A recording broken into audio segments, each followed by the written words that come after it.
Welcome audio story network. आपका स्वागत है हमारे YouTube channel audio story network पर। स्टोरी सुनने से पहले आप अपने दोनों कानों में ईयरफोन जरूर लगा लें।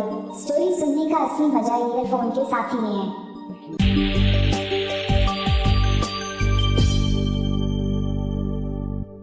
This story provided by Audio Story Network.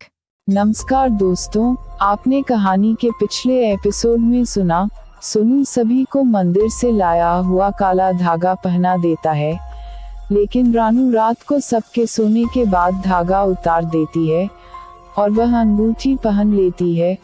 उसके बाद वह भी सपने में चली जाती है। वह सपने में अपने आप को हवेली में ही पाती है और हवेली की सारी सच्चाई उस पता चल जाती है। अब देखिए आगे। चंदू ने कहा, टाइम क्या हो रहा है? मुझे तो कल भी नींद नहीं आई थी और अब भी नींद नहीं आएगी। सही कह रहे हो भैया, नींद तो मुझे भी नहीं आएगी, गोलू ने कहा। कुछ नहीं होगा, अब सोने की कोशिश करो। सुबह देर तक सोते रहे तो घर के सब बड़े क्या सोचेंगे, सोनू ने कहा। हाँ, कोशिश करते हैं, गोलू और दीनू ने कहा। पर अचानक से तेज हवाएं चलने लगी। ये क्या हो रहा है? गोलू ने कहा। शायद आंधी तूफान आ रहा है, रानू ने कहा। वो कुछ सोच पाते इससे पहले ही बहुत तेज तूफान आ गया। धूल के उस गुब्बार में किसी को कुछ नजर नहीं आ रहा था। सब एक दूसरे को पुकारने लगे। नीचे से रामेश्वरी देवी जी ने भी आवाज लगाई, बच्चों जल्दी से नीचे उतर आओ, बहुत ही तेज तूफान आ रहा है। तूफान बहुत तेज आ रहा था। गोलू खड़ा होकर सीढ़ियों की तरफ जाने लगा, पर अगले ही पल आकर रानू के पास बैठ गया। दीदी, तूफान बहुत तेज है, ऐसा लग रहा है कोई धक्का दे रहा है। मैं उड़ तो नहीं जाऊंगा? नहीं, पर अभी नीचे उतरना ठीक नहीं है। सीढ़ियों पर कहीं गलत पैर रख दिया तो सब एक दूसरे का हाथ पकड़कर बैठ जाओ, रानू ने कहा। पर इतनी ही देर में तूफान की गति और तेज हो गई। सभी डरे सहमे छत की 2-3 फीट ऊंची दीवार से सट कर बैठ गए थे। आसपास से हवा की जोर जोर से आवाज आ रही थी, साथ ही लोगों के चीखने चिल्लाने की भी आवाजें आ रही थी। गोलू ने दीवार के पीछे देखने की कोशिश की और वो चिल्लाया, हे भगवान, आज तो हम मरे। क्या हुआ? सबने एक साथ देखा। उनके सामने के मकान की छत पर रखा टीन शेड उनकी छत से निकलने के लिए उछल रहा था और लग रहा था जैसे अगले ही पल आसमान में उड़ जाएगा। सब जल्दी से नीचे भागो, एक दूसरे का हाथ पकड़ के, सोनू ने कहा। पर अगले ही पल वो टीन छत से निकलकर आसमान में उड़ा और उनके सामने उनकी छत से एक कागज की तरह उड़ता हुआ चला गया। सबका कलेजा मुंह को आ गया। तभी सीढ़ियों पर से सोनू के पापा आए और उन्हें जल्दी से हाथ पकड़ के नीचे ले गए और कमरों में चले जाने के लिए कहा। सभी इस वक्त भूत का डर भूल चुके थे और प्रकृति का डर उन पर हावी हो चुका था। तारांकन तारांकन तारांकन। रात को किसी को भी ठीक से नींद नहीं आई थी। सुबह तक तूफान थम चुका था, पर चारों तरफ तूफान की तबाही मची हुई थी। गांव के कई बड़े बड़े पेड़ गिर चुके थे, टीन टप्पर उड़ चुके थे, कुछ कच्चे मकान भी ढह चुके थे। सभी बच्चे पूरे गांव में घूम घूम कर रात में हुई तबाही को देख रहे थे और अफसोस कर रहे थे। पर अच्छी बात ये थी कि गांव के सभी लोग सुरक्षित थे, किसी के साथ कुछ बुरा नहीं हुआ था। पूरा दिन इधर से उधर घूमने में निकल गया। शाम को सभी आराम से घर आ गए। रात को खाना खाने के बाद फिर एक बार सब छत पर अपनी पंचायत जमा कर चुके थे। कल रात के तूफान और गांव में हुए नुकसान की चर्चा ही उनकी बातों का मुद्दा था। पर अचानक से चंदू उनकी बात को काटते हुए बोला, हे भगवान, कल रात आए तूफान के चक्कर में हम बहुत कुछ भूल गए। और चंदू के ये कहते ही रानू, सोनू और बाकी सभी को याद आया कि आज सुबह पुजारी जी ने उन्हें मंदिर में बुलाया था और वो अंगूठी भी ढूंढनी थी। मुझे दिन में 2 बार याद आया था, पर किसी ने कुछ न कुछ कह मुझे भुला दिया, सोनू ने कहा। और मैं तो लोगों का दर्द देखकर भूल गई, रानू ने कहा। हाँ, अब सब कुछ न कुछ बहाना बना लो, मुझे तो डर लग रहा है, चंदू ने कहा। सच कह रहे हो यार, इतनी बड़ी गलती कैसे हो गई हमसे, सबका दिमाग एक साथ ही खराब हो गया, सोनू ने कहा। अब क्या होगा भैया, गोलू ने कहा। वैसे देखा जाए तो आज दिन भर से कुछ हुआ नहीं, अगर कुछ गलत होना होता तो शायद अब तक हो जाना चाहिए था। मुझे लगता है उस अंगूठी को फेंकने के साथ ही हमारी सारी मुसीबत ही चली गई है, रानू ने कहा। मुझे भी यही लग रहा है दीदी, राजू ने कहा। तो क्या सच में हमने उस भूत से छुटकारा पा लिया, गोलू ने कहा।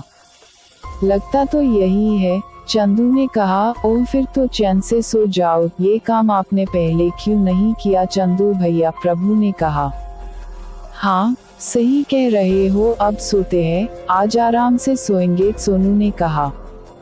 तारांकन तारांकन तारांकन तारांकन तारांकन। सुबह का हल्का उजाला हो गया था, तभी पड़ोस के मकान से अचानक महिलाओं के रोने की आवाज आने लगी। सभी चौंक कर उठ गए। दीदी ये इतनी रोने की आवाज क्यों आ रही है, गोलू ने आंखें मलते हुए कहा।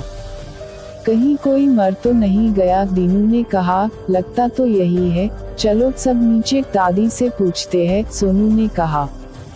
सभी जल्दी छत से उतरकर नीचे आए। दादी ने बच्चों को देखते ही कहा, अच्छा हुआ तुम सब जल्दी से उठ गए। पड़ोस के बिरधीलाल जी नहीं रहे, हम सब उनके घर जा रहे हैं। ओह दादी कैसे हुआ ये सब, सोनू ने कहा। पता नहीं, अभी कुछ देर पहले उनका पोता आया था कि दादाजी तबीयत ठीक नहीं लग रही है, फिर तेरे और दीनू के पापा उनको अस्पताल लेकर गए, पर वहां जाने पर पता चला कि वो नहीं रहे, अभी घर पर उनकी लाश लेकर आए हैं। रामेश्वरी जी ने सारी बात एक बार में ही बता दी। ये तो बहुत बुरा हुआ नानी, रानू ने कहा। हाँ बहुत अच्छे इंसान थे, तुम सबको तो अपने पोता पोतियों की तरह ही मानते थे, पता नहीं कल शाम को तो आए ही थे, रात में क्या हो गया। हम सब बड़े उनके घर जा रहे हैं, जब तक तुम सब घर पर ही रहना और ध्यान रखना, रामेश्वरी जी ने कहा। ठीक है दादी, हम सब घर पर ही रहेंगे, सोनू ने कहा। तू तो अंतिम संस्कार में जाना, सोनू धर्म का काम होता है, रामेश्वरी जी ने कहा। नहीं दादी, मुझे ये सब रोना धोना और ये सब देखना अच्छा नहीं लगता, और आप पापा और चाचा जा तो रहे हैं, मैं जाकर क्या करूँगा, सोनू ने कहा। तुम आजकल के बच्चों को तो हर जगह जाने में दिक्कत होती है, धर्म का काम होता है किसी के अंतिम संस्कार में जाना। खैर मैं इस समय बहस नहीं करना चाहती, हम सब जा रहे हैं, पीछे से बाकी भाइयों का ध्यान रखना, रामेश्वरी जी ने कहा। ठीक है दादी, सोनू ने कहा। रामेश्वरी जी और घर के सभी बड़े सदस्य बिरधीलाल के घर चले जाते हैं, घर पर केवल छोटी चाची रह जाती है। प्रभु और गोलू छत पर पहुंच जाते हैं और छत से बिरधीलाल के घर को देखते रहते हैं। उनके घर के सामने बहुत भीड़ जमा हो चुकी थी, गांव के लगभग हर घर से कोई न कोई आ गया था। कुछ समय बाद उन्होंने अपने घर के सब सदस्यों को वहां जाते देखा। दीनू की दादी, बुआ, बड़ी मम्मी और मम्मी सब घर के अंदर चले गए और सभी पुरुष बाहर ही खड़े थे। रानू अपनी छोटी मामी के कामों में हाथ बटाने में लगी थी। अचानक छोटी मामी ने कहा, रानू तुम्हारी नानी अपनी सुबह के खाली पेट खाने की दवा भूल गई, कहीं उनकी तबीयत खराब ना हो जाए, तुम ऐसा करो उन्हें दे आओ। रानू ने कहा, अच्छा हुआ मामी जी आपने बता दिया, मैं अभी जाती हूँ। रानू ने जल्दी से दवा ली और बिरधीलाल जी के घर चली गई। छत पर बैठे गोलू, प्रभु, राजू अभी भी बहुत ध्यान से बिरधीलाल के घर के सामने हो रहे कार्य देख रहे थे। अचानक से रानू को वहां देखकर वो चौंक गए। रानू दीदी वहां क्या कर रही है? गोलू ने कहा, दादी या बुआ के पास गई होंगी। प्रभु ने कहा, हाँ, हम तो जब से छत पर हैं, नीचे क्या हो रहा है हमें तो पता भी नहीं। राजू ने कहा। इधर रानू जब बिरधीलाल के घर पहुंची तो वहां के रोने का दृश्य देखकर उसका मन भी खराब हो गया। पर वो जैसे तैसे दादी को दवाई देकर आए और उनसे खा लेने की कहा। दादी ने दवाइयाँ खा ली। दादी को दवा खिलाकर वो जाने को हुई, लेकिन जाने से पहले उसने बिरधीलाल की लाश को देखा। उसकी लाश को देखते ही रानू का दिल जोर जोर से धड़कने लगा। बिरधीलाल जी के हाथ की अंगुली में वही शैतानी अंगूठी थी। रानू सोचने लगी, ये अंगूठी नानाजी के हाथों में कैसे? क्या इनकी मौत का कारण ये अंगूठी ही है? अब उसे क्या करना चाहिए? तभी उसके सामने घर के लोग बिरधीलाल जी के अंतिम यात्रा के लिए उनके शव को कमरे में ले गए, जहां महिलाएं नहीं जा सकती थी। रानू जल्दी से बाहर गई, देखा छत से गोलू प्रभु अभी भी उनके घर की तरफ देख रहे हैं। उसने गोलू को हाथ से बुलाया, पर गोलू ने मना कर दिया। रानू गुस्सा हो गई। तब उसने राजू को इशारा करके आने को कहा। राजू जल्दी से छत से उतरा। सोनू उस समय छत पर ही आ रहा था। राजू को जल्दी से छत से उतरते देख उसने कहा, क्या हुआ? इतनी जल्दी में कहाँ जा रहा है? रानू दीदी ने बुलाया है। उनका चेहरा देखकर लग रहा था कि कोई टेंशन की बात है। ऐसी क्या बात है? चलो छत पर, सोनू ने कहा और राजू को छत पर लेकर गया। रानू सच में टेंशन में ही दिख रही थी। सोनू को देखते ही रानू ने सोनू को आने के लिए कहा। सोनू ने हाथ से इशारा करके पूछा कि क्या हुआ। तब रानू ने हाथ में अंगूठी का इशारा किया। सोनू एक पल को तो कुछ समझा नहीं, पर कुछ पल में ही अंगूठी के इशारे से उसे उस शैतानी अंगूठी का याद आ गई। अगले ही पल बिना कुछ सोचे समझे जल्दी से छत से उतर गया और कुछ ही पलों में वो रानू के पास पहुंच गया। रानू उसे देखते ही खुश हो गई और सोनू को एक कोने में ले जाकर जो भी देखा वह सब बता दिया। तो अब हमें क्या करना चाहिए? सोनू ने कहा, सबसे पहले तो कैसे भी उस अंगूठी को उनके हाथ से निकालना होगा, कहीं इसी अंगूठी से दादाजी। रानू, ऐसा कुछ मत बोलो कि हम फंस जाए। तुम चिंता मत करो, मैं कोशिश करता हूँ, बाकी बातें बाद में सोचते हैं, सोनू ने कहा। पर शायद उन्होंने देर कर दी थी।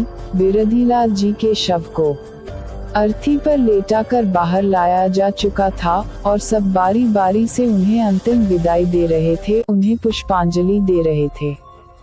अब क्या होगा? उनके हाथ की अंगूठी निकली भी है या नहीं? और अगर नहीं निकली तो अब हम कैसे निकालेंगे उसे? रानू ने कहा। तुम चिंता मत करो, मैं श्मशान तक जाता हूँ। जब चिता पर लेटाएंगे तब मैं देखूंगा और मौका देखकर अंगूठी निकालने की कोशिश करूंगा। ये काला धागा बांधते ही वो अंगूठी निकल जाएगी। मुश्किल है पर नामुमकिन नहीं। हाँ भैया, आप जाए। और तब तक उनकी अंतिम यात्रा के लिए लोग निकल चुके थे। सोनू जल्दी से उनके साथ हो लिया। लोग आपस में बातें कर रहे थे, पता नहीं कैसे हो गया ये सब। हाँ, रात को तो एकदम ठीक थे। उनका बेटा कह रहा था कि उन्हें देखकर ऐसा लग रहा था जैसे कि वो कोई भयानक सपना देख रहे हो। उनका शरीर कांप रहा था। हो सकता है उन्हें कोई बीमारी हो पर किसी को बताया नहीं हो। डॉक्टर भी कुछ नहीं समझ पाया। आजकल किसी का कुछ पता नहीं है कब किसके साथ क्या हो जाए। सोनू उन सब की बातों को बड़ी ध्यान से सुन रहा था। कुछ ही देर में श्मशान पर पहुंचने पर उनकी अर्थी को एक स्थान पर रख दिया गया। बिरधीलाल जी का बेटा उनकी अर्थी के पास ही बैठा था। कुछ लोग लकड़ियां लेने के लिए गए थे। तब सोनू मौका देखकर उनके शव के पास आया, पर शव कपड़ों में लिपटा हुआ था तो वो कुछ नहीं देख पाया। सोनू को समझ नहीं आ रहा था कि वो कैसे पता लगाए अंगूठी कहाँ है। पर कुछ ही देर में उनके शव को चिता पर रख दिया गया। उसी दौरान सोनू ने देखा उनके हाथों में कुछ नहीं था। सोनू का दिल धक धक करने लगा। आखिर वो अंगूठी कहाँ गई? अब आगे क्या होना वाला है, सोचकर सोनू का दिमाग खराब हो गया। उधर रानू प्रार्थना कर रही थी कि सोनू को वो अंगूठी मिल जाए, पर उसकी प्रार्थना मंजूर नहीं हुई। 000 दोपहर का समय हो गया था।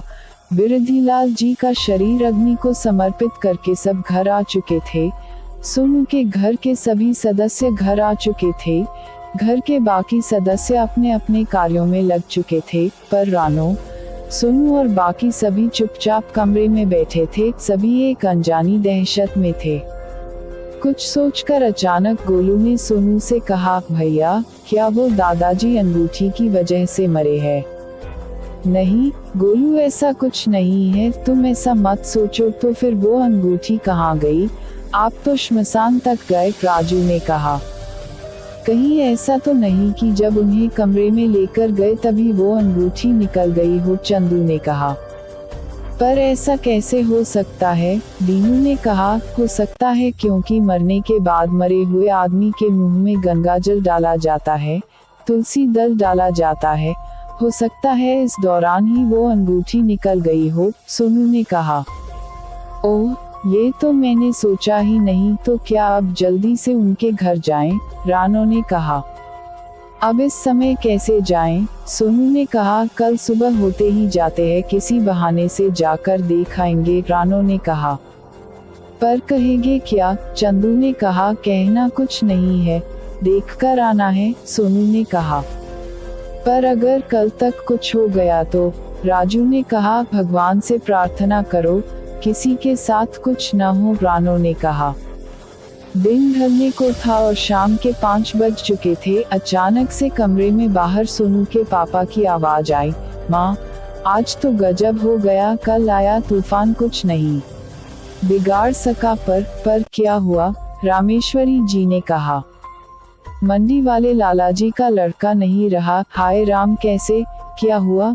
सुबह बिरधीलाल जी के अंतिम संस्कार में तो शामिल हुआ था। हाँ माँ, वहाँ से आने के बाद घर पर सो गया और सोया तो फिर उठा ही नहीं, सोनू के पापा ने कहा।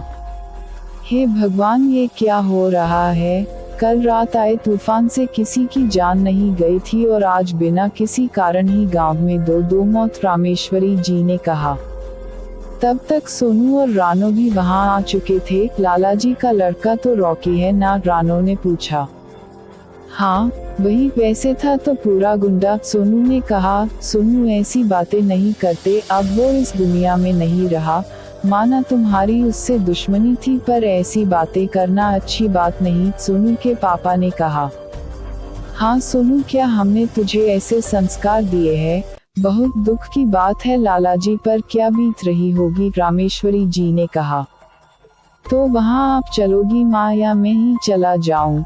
बेटा तू अभी जा, मैं घर के थोड़े काम निपटा कर आती हूँ, सोनू को ले आऊंगी, रामेश्वरी जी ने कहा। मैं नहीं जाऊंगा दादी, सोनू ने कहा। भैया, आपको जाना चाहिए, रानू ने कहा। तुझे पता नहीं रॉकी कितना बड़ा बदमाश है, मेरी उससे कई बार लड़ाई हो चुकी है, पूरा गांव जानता है, वो मुझसे नफरत करता था, मेरी और उसकी बहुत मारपीट भी हुई थी भाई, पर अब वो नहीं है, आपको जाना चाहिए। रानू, तुम्हें कुछ पता नहीं है तुम? रानू ने जल्दी से सोनू को हाथ खींचा और उसे एक तरफ लेकर गई और कहा, भैया आपने मामा जी की बात नहीं सुनी, वो कह रहे थे कि घर पर आकर सोया और फिर उठा ही नहीं, कहीं वो अंगूठी? ओह, ये तो मैंने सोचा ही नहीं, सही कह रही हो, मुझे तो अभी जाना चाहिए, सोनू ने कहा और फिर जल्दी से दादी के पास गया और कहा, दादी आप सही कह रहे हो, मैं ऐसा करता हूँ, अभी पापा के साथ चला जाता हूँ, आप रानू के साथ आ जाना। रामेश्वरी और सोनू के पापा दोनों चौंक गए। ये अचानक से कैसे? कुछ ही मिनट में इसका मन बदल गया, पर उन्होंने कुछ भी पूछना जरूरी नहीं समझा। सोनू अपने पापा के साथ लालाजी के घर के लिए निकल गया। जब तक लालाजी के घर पहुंचे तब तक सब श्मशान की तरफ जा चुके थे। सोनू और उसके पापा दौड़कर उस रास्ते की तरफ गए और कुछ दूर जाते ही उन्हें रास्ते में रॉकी की शवयात्रा दिख गई। सोनू सबकी बातें सुनने की कोशिश कर रहा था। हो सकता है कुछ उल्टा सीधा खा लिया हो, वैसे भी सब तरह के नशे तो करता ही था वो। हाँ, पर आज तो उसे देखकर लगा नहीं कि उसने कुछ नशा किया हो। सुबह ही तो बिरधीलाल जी अंतिम यात्रा में शामिल हुआ था, उसे भी क्या पता था कि कुछ घंटों बाद उसी की। हाँ, उसके कर्म तो अच्छे नहीं थे, पर फिर भी दुख हो रहा है। आज के आज ही गांव में 2 घरों में मातम छा गया है। हाँ, सही कह रहे हो, अब विधि का लिखा कौन मिटा सकता है। सोनू सभी की बातें सुनकर इस निष्कर्ष पर पहुंचा कि किसी को भी ये बात अब तक समझ नहीं आई है कि रॉकी कैसे मरा, और अगर कोई उसकी मौत की वजह मान भी रहा है तो उसके नशे को मान रहा है। कुछ ही देर में वही श्मशान आ गया, गांव से दूर जंगल की तरफ, उसी श्मशान में जहां कुछ दिनों पहले वो सारे बच्चे पुरानी हवेली जाने के लिए गुजरे थे। जब रॉकी का शव रखा गया तो अचानक से हवा गति तेज हो गई। सोनू का ध्यान रॉकी के शव पर और सभी की अंगुलियों पर था। कुछ देर बाद अंतिम संस्कार की सारी तैयारी होने के बाद रॉकी का शव अग्नि को समर्पित कर दिया गया। सोनू ने रॉकी के हाथ देखे थे, पर उसे वो अंगूठी नजर नहीं आई। पर जैसे ही रॉकी की चिता को आग लगाई, हवा की गति और तेज हो गई। जंगल के बड़े बड़े पेड़ जोर जोर से हिलने लगे। सोनू मन में सोचने लगा, ये तो ठीक वैसा ही मौसम हो रहा है जैसा उस दिन हो रहा था जब हम सब यहाँ आए थे। क्या पुरानी हवेली का वो भूत सच में बाहर आ गया है? और वो अंगूठी किसके पास है? रॉकी की चिता से उठती आग की लपटें बहुत तेज हो गई थी और तेज हवा के कारण बहुत ऊंचाई तक उठ रही थी। सोनू ने उस आग की लपटों को देखा। उसे ऐसा लगा जैसे वो आग की लपटें किसी का चेहरा बना रही हो। सबके साथ होने पर भी सोनू डर गया। वो एक एक करके सभी के पास गया और सबकी अंगुलियां देखने लगा। अचानक से गांव का एक आदमी उसके पास किसी को ढूंढते हुए आया और पूछा, तुमने एक छोटा बच्चा देखा क्या? मेरे साथ आया था, पर कब से ढूंढ रहा हूँ, मिल ही नहीं रहा है। यहीं कहीं होगा अंकल, मिल जाएगा। सोनू ने उसकी बात पर ध्यान न देते हुए कहा। पर वो जब से आया है तब से ही गायब है। उसने कहा था कि हम दोनों साथ चलेंगे। सोनू ने अचानक दिमाग लगाया, कहीं अंगूठी उसके पास तो नहीं। अंकल, उसकी कुछ पहचान तो बताओ। दुबला पतला है और सफेद टी शर्ट और काली पेंट पहन रखी है। अच्छा, और क्या उसने अपने हाथ में कोई अंगूठी पहन रखी थी? हाँ। क्या तुमने देखा उसे? कहाँ देखा? नहीं, मैं तो पहचान के लिए पूछा। दरअसल मेरे भी अंगूठी गुम गई है। तो वो तुम्हारी ही अंगूठी होगी? मतलब आपको सच में कोई अंगूठी मिली है? हाँ, अभी कुछ देर पहले उसे एक अंगूठी मिली थी। मैंने उससे कहा था, न जाने किसी अंगूठी है, इसे मत पहन, पर जिद करने लगा तो मैंने सोचा बाद में समझाऊंगा। वो अंगूठी दिखने में बड़ी लग रही थी, लेकिन जब उसने पहनी तो बहुत अच्छी तरह उसकी अंगुली में आ गई, जैसे कि उसके लिए बनाई गई हो। उस आदमी के मुंह से ये बात सुनते ही सोनू डर से कांप गया। तो क्या अब एक बच्चे की जान जाने वाली है? नहीं, मैं ऐसा नहीं होने दूंगा। दादाजी की तो उम्र हो गई थी और रॉकी से वैसे ही सब गांव वाले दुखी थे, पर एक मासूम बच्चे की मौत का कारण उस अंगूठी को नहीं बनने दूंगा। पर अब मैं क्या करूं? साथ में कोई भी नहीं आया और ऐसे बीच में जा भी नहीं सकता। सब एक साथ ही जाएंगे। सोनू सोचने में लगा था, तभी उस आदमी ने कहा, बेटा तुमने देखा क्या उसे? नहीं अंकल, मैंने देखा तो नहीं, पर मैं आपके बेटे को ढूंढने में मदद करूंगा। मैं सबको बताता हूँ, सोनू ने कहा और उस व्यक्ति को लेकर अपने पापा के पास ले गया। सारी बात बताई। तब उसके पापा ने भी गांव के अन्य सभी लोगों से पूछा, पर किसी को कुछ पता नहीं था। सबने आसपास घूमकर देखा, पर किसी को कुछ पता नहीं चला। ऐसा कैसे हो सकता है?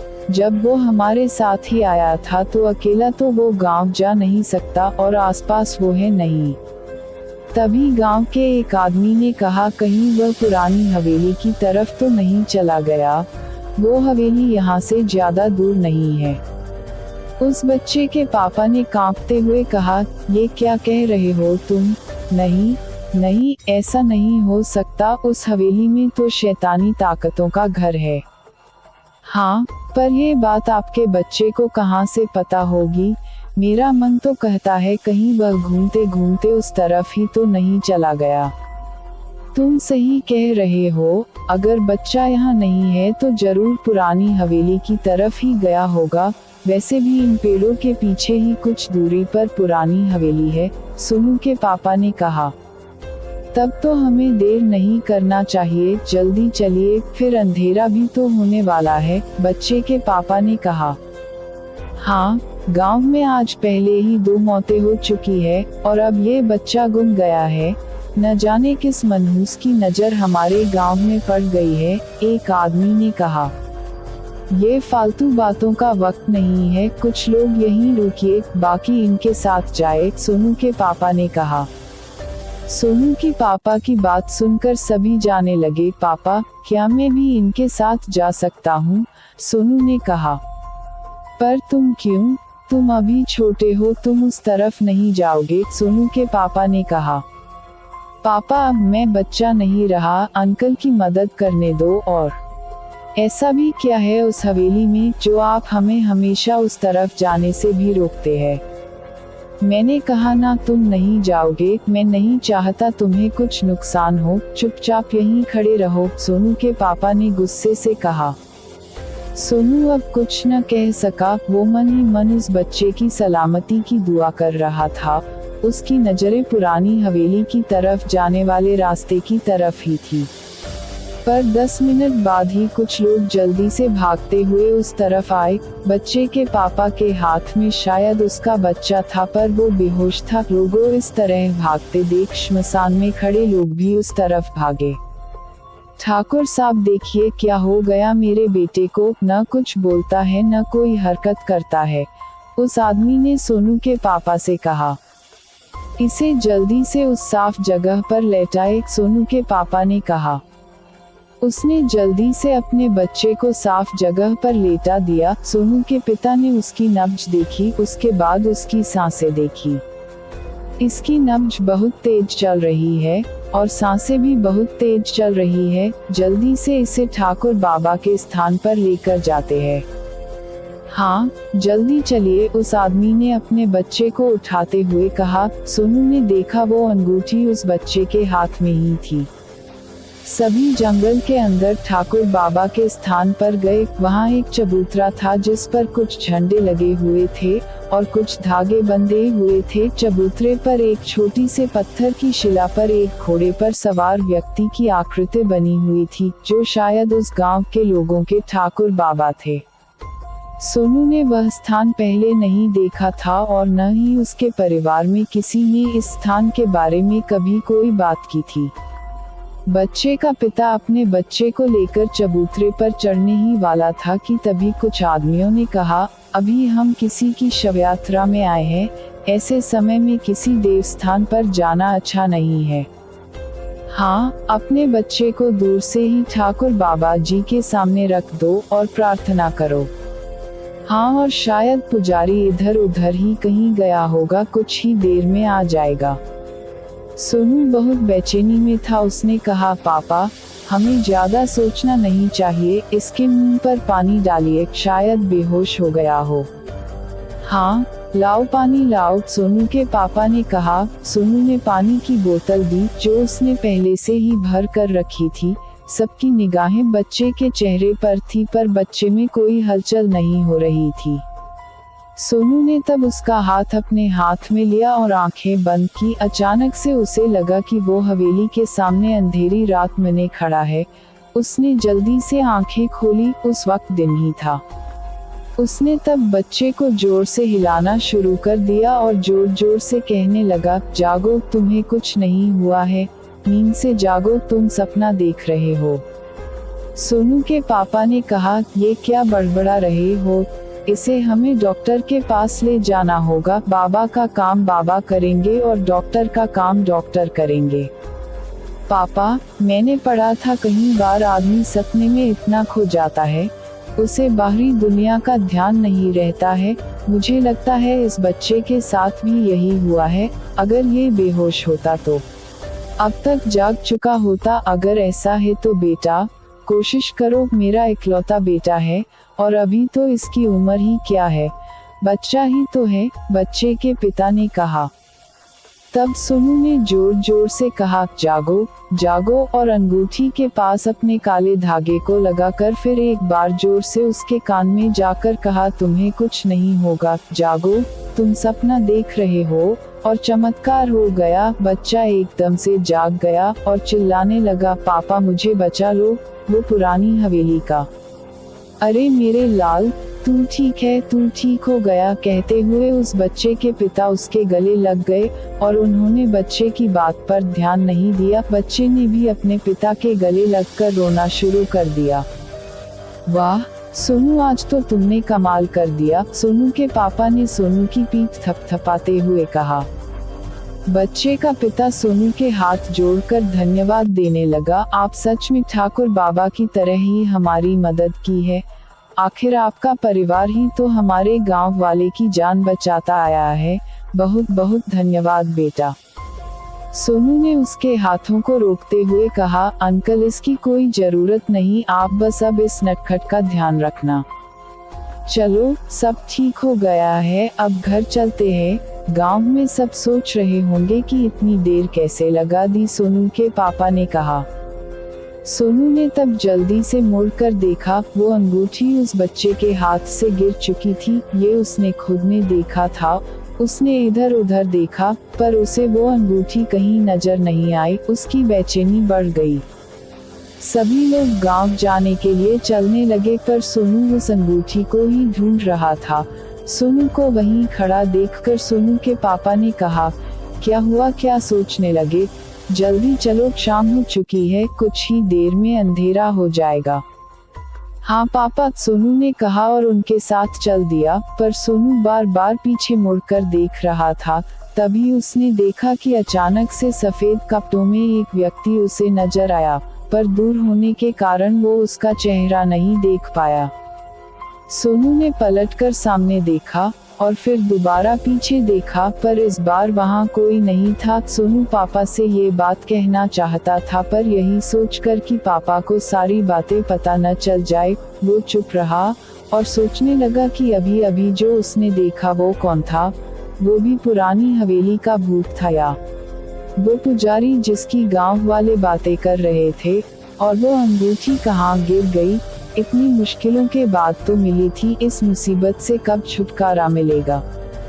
सोचते सोचते वो कब श्मशान की तरफ आ गए पता ही नहीं चला। सोनू का दिमाग खराब हो रहा था, उसने खुद ने अंगूठी को अपने हाथों से छुआ था पर अचानक कहाँ गायब हो गई। और अब किसकी बारी है, उसे कुछ समय नहीं आ रहा था। उसका मन तो कर रहा था कि वो वापस जाए और अंगूठी को ढूंढे, पर ये सब मुमकिन नहीं था। एक तो वैसे ही अंधेरा होने का समय हो गया था, दूसरी बात ऐसे समय कहीं भी आया जाया नहीं जाता है, सीधा घर पर ही जाते हैं। इस कहानी का नेक्स्ट एपिसोड सुनने के लिए चैनल को सब्सक्राइब करें और वीडियो को लाइक करें और कमेंट के माध्यम से अपनी प्रतिक्रिया जरूर दें।